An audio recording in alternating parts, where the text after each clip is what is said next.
O ano era 1992 e nessa época eu era caseiro de uma grande chácara de um conhecido do meu pai. A propriedade em questão ficava a uns 18, 20 quilômetros da cidade de Araçatuba, no estado de São Paulo.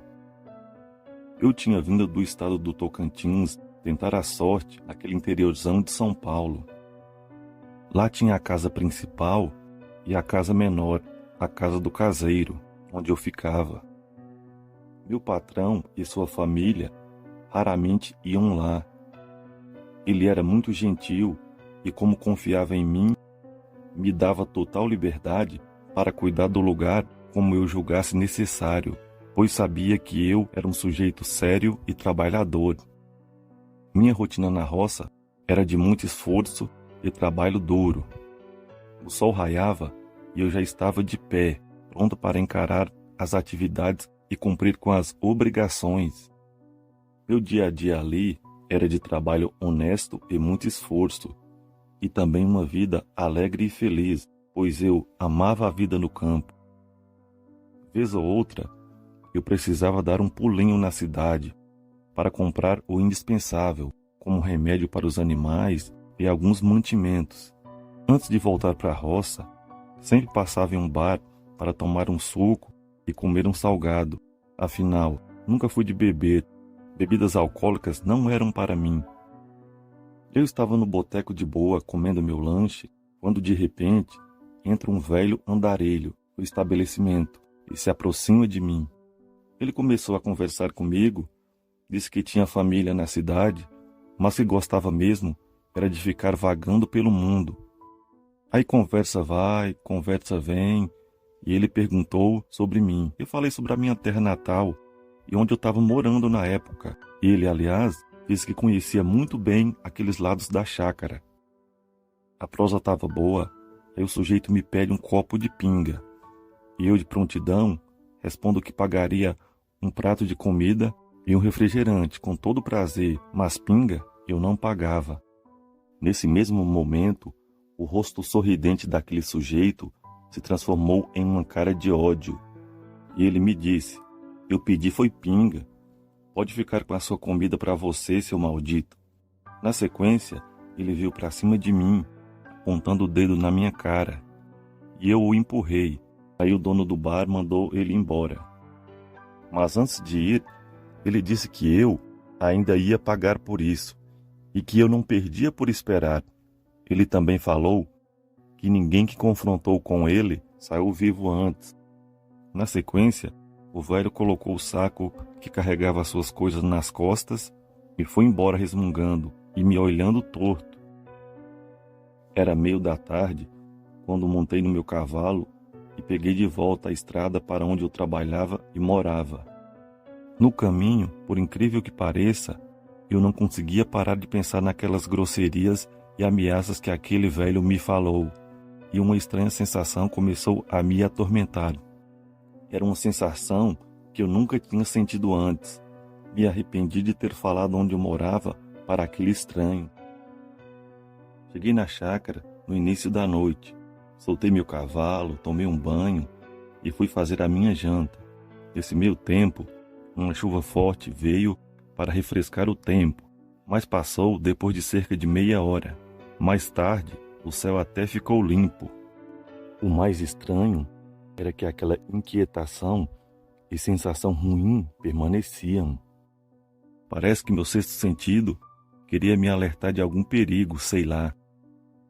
Após o jantar, mais tarde, lá pelas 8 da noite, comecei a pensar que talvez o velho tivesse algum parente bandido na cidade e que talvez ele pudesse indicar a chácara para ser roubada ou também para acabar com a minha vida. O pior de tudo era que não era para tanto as ameaças de um simples andarilho, que era apenas um bêbado desequilibrado e metido a valentão. Um pobre coitado, na verdade, castigado pela vida. Entretanto, mesmo eu sendo um homem de muita coragem, eu estava sentindo um medo bobo e inexplicável. E foi aí que eu tive a ideia de não dormir dentro da casa, pelo menos naquela noite, de pensamentos aflitivos e sem causa. Na sequência, apaguei as luzes e deixei só a da cozinha acesa e fui para fora da casa. Com a minha carabina de proteção, uma lanterna e uma rede, eu subi em um imenso pé de manga rosa que ficava nos fundos da casa. Usei uma corda para subir, pois só o tronco dava aproximadamente uns 3 metros de altura. Armei minha rede a uns 5, 6 metros do chão e fiquei por ali. Me senti muito mais protegido imediatamente. Pensei que se algum ladrão viesse naquela noite, eu teria uma visão privilegiada, poderia me antecipar. Só que o que veio naquela noite foi muito pior do que eu sequer poderia imaginar. O tempo se passou e eu comecei a cochilar e ficar de boa. Quando deu por volta das 2 da madrugada, meu estado mental já estava muito melhor e eu pensei na imensa bobagem que eu estava fazendo, longe do conforto da minha cama, e confesso que ri da minha própria situação. Além do mais, o tempo tinha mudado e estava bem mais frio do que mais cedo, e minha coluna e pescoço doíam muito naquela rede desconfortável. Me preparei para descer da árvore, achando graça daquela situação toda, e alegre por aquele medo desnecessário e sem fundamento ter ido embora. Mas foi quando, de repente, comecei a escutar algo correndo pela estrada de chão e se aproximando da chácara. O barulho parecia galope de cavalo. Eu, com a minha carabina nas mãos, já fiquei em alerta. Só que de onde eu estava, não dava para ver nada. Ficou claro que aquilo não era um cavalo, pois pulou a porteira que ficava longe da casa. De repente, aqueles sons pesados se aproximaram da porta da frente da residência. Se passam uns 2 minutos e os barulhos tinham parado, e eu naquele tremendo suspense. Foi aí que uma silhueta negra começou a rodear a casa. Entretanto, eu não quis usar a minha lanterna, para não entregar a minha localização. O vulto andava sobre 2 pernas, e nessa hora ficou evidente que poderia ser realmente um invasor, um ladrão. Pensei em ligar a lanterna e atirar, só que caso eu errasse, estaria em sérias desvantagens, pois poderia haver mais de um invasor. E em cima da árvore, eu não tinha a mínima mobilidade, então eu resolvi esperar. De repente, meus pensamentos foram interrompidos por uma gigantesca pancada na porta da sala, e deu para ouvir que a mesma cedeu e caiu no chão. Naquela hora, eu comecei a repensar se aquele vulto que eu vi há poucos instantes era realmente de uma pessoa. A cena a seguir foi de uma quebradeira absurda dentro da casa. Dava para ouvir tudo sendo despedaçado dentro da minha moradia. Fiquei com vontade de descer e acabar com aquela covardia toda, mas o medo e bom senso me impediram. O desenrolar dos fatos mostrou que o que estava dentro da casa me procurava, pois quebrou tudo na sala, destruiu o que tinha nos 2 quartos e a seguir foi para a cozinha e fez o mesmo. Só que nesse último cômodo, como estava mais perto do lugar que eu estava, junto com os barulhos das coisas se quebrando, eu comecei a ouvir um rosnado feroz, tipo o rosnado de um cão de grande porte. A seguir, o que quer que estava dentro da casa deu uma pancada fortíssima na porta da cozinha, mas esta resistiu e não caiu a princípio. Mas após mais 2 socos devastadores, a porta se partiu e veio ao chão. E foi nesse momento que eu vi o que realmente era o suposto ladrão. A luz da cozinha e a porta no chão me permitiram ver uma figura absolutamente demoníaca. Havia um gigantesco monstro peludo e todo negro, parado e olhando para fora da casa. Os olhos daquela fera eram de um vermelho vivo e seus dentes eram assustadores. Seus rosnados eram de colocar medo no coração dos homens mais valentes. E eu, obviamente, estava quase com o coração saindo pela boca, de tanto que eu estava assombrado. A seguir, aquele ser começou a cheirar o ar e saiu correndo, e dando voltas por toda a chácara. Aquela aberração vasculhava tudo procurando algo, que pela situação ficou evidente que era eu. A criatura rodeou a casa da sede, mas não entrou. Depois voltou e entrou na casa do caseiro novamente. A seguir, aquele saiu correndo da casa e desapareceu. Se passam uns 10 minutos e eu encolhido naquela rede, no alto da árvore. Eu ainda estava com muito medo, mas um pouco aliviado por aquele bicho não ter me visto e ido embora. Mas foi aí que eu escutei um pequeno graveto se quebrando logo abaixo de onde eu estava. E quando eu olhei para baixo, só vi aqueles dois imensos olhos vermelhos que se destacavam na escuridão, olhando fixamente para mim e me encarando. E nesse mesmo momento, aqueles rosnados medonhos retornaram, só que dessa vez bem mais fortes e raivosos. A criatura tinha a respiração muito forte e continuava a farejar o ar como um cão. Eu tinha sido descoberto e agora tinha que agir. Preparei a minha carabina e a lanterna, e quando a luz bateu na cara do monstro, estremeci de medo.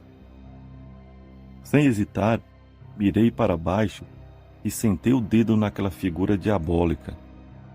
Depois de atingido, o monstro saiu correndo e rosnando de uma forma assustadora e desapareceu no mato. A noite se passava muito lentamente e o frio só aumentava. Mas depois do que eu passei, aquilo era o de menos.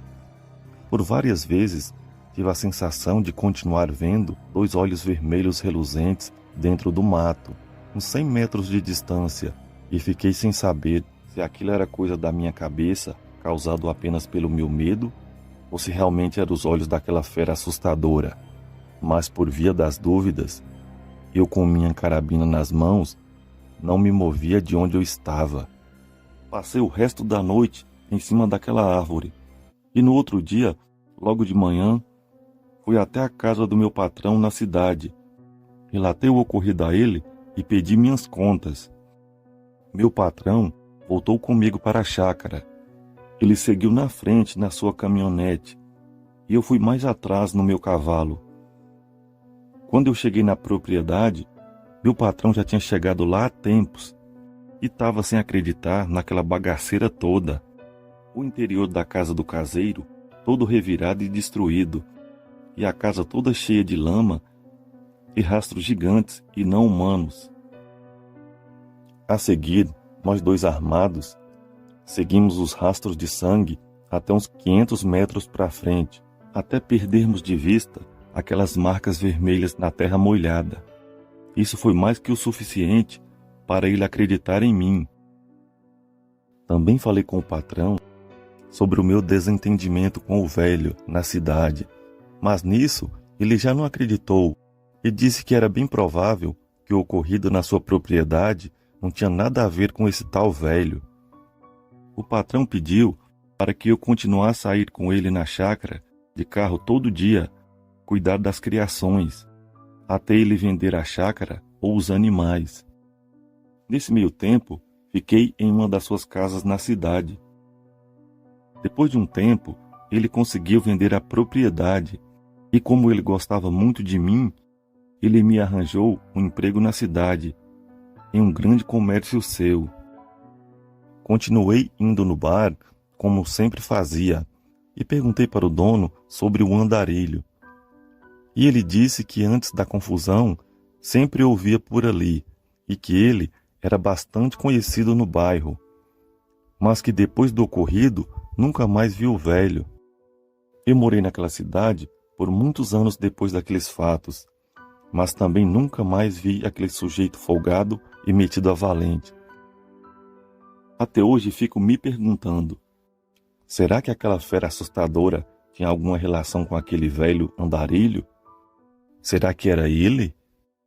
Seria aquela inesperada sensação ruim naquela noite uma premonição? Ou só uma simples coincidência?